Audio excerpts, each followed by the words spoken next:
Magandang umaga po sa inyong lahat. Narito ang pinakabagong ulat ng lagay ng panahon sa ating bansa ngayong Sabado, ika-5 ng Abril taong 2025.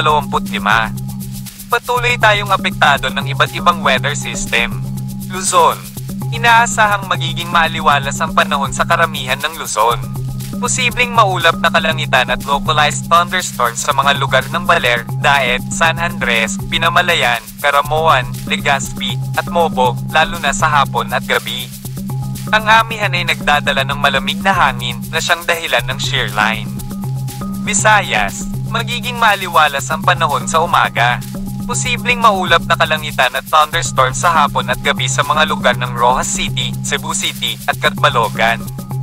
Mindanao. Maulang umaga sa mga lugar ng Zamboanga City, Siocon, Dipolog, Pagadian, Cotabato, at Cagayan de Oro. Ang ulan ay bahagyang hihina sa hapon. Mayroong LPA sa Timog Mindanao na maaaring magdulot ng malalakas na pag-ulan at localized thunderstorms sa mga lugar ng Cabadbaran, Surigao City, Bislig, Manay, Davao, at General Santos. Ang Pulao Miangas at Desa Miangas ay lubhang apektado ng LPA na nagdudulot ng maghapong malakas na pag-ulan at mataas na posibilidad ng pagbaha. Iba yung pag-iingat ang kailangan sa mga lugar na ito. Karagatan, walang nakataas na gale warning sa kasalukuyan. Posibleng magkaroon ng rough sea conditions sa timog na bahagi ng Mindanao. Paalala, ang ulat na ito ay batay sa kasalukuyang lagay ng panahon at maaaring magbago anumang oras. Maging alerto at manatiling updated sa mga bagong ulat ng panahon. Mag-subscribe sa aming YouTube channel para sa mga instant updates at notifications. Para sa mga nasa mababang lugar sa mga apektadong lugar, maging handa sa posibleng pagbaha. Ingat po, mga kababayan. Dumako naman tayo sa ating partner para sa mga karagdagang impormasyon sa loob ng ating bansa. Panahon sa Luzon, Batanes, maulan at maulap. Iba pang bahagi ng Luzon, isolated, panandali ang pag-ulan dahil sa easterlies. Temperatura, Metro Manila, 23 hanggang 32 degrees Celsius. Tuguegarao, 23 hanggang 31 degrees Celsius. Baguio, 17 hanggang 26 degrees Celsius.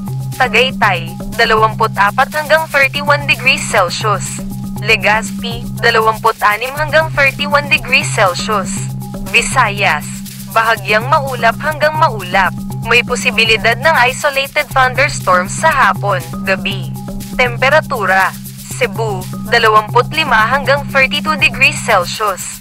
Iloilo, 24 hanggang 33 degrees Celsius. Tacloban, 26 hanggang 32 degrees Celsius. Mindanao, Silangang at Timog Mindanao, posibilidad ng maulap na panahon at mahina hanggang katamtamang pag-ulan dahil sa Intertropical Convergence Zone. Iba pang bahagi ng Mindanao, bahagyang maulap hanggang maulap. May posibilidad ng isolated thunderstorms sa hapon. Temperatura, Davao, 25 hanggang 31 degrees Celsius.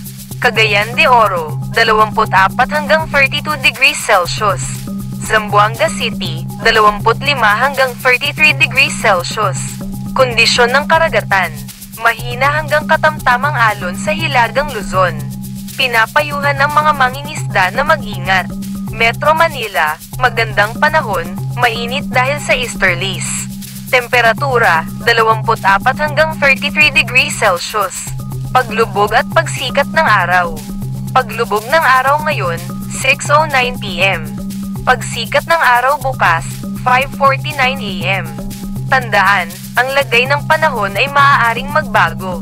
Manatiling alerto at updated sa mga balita.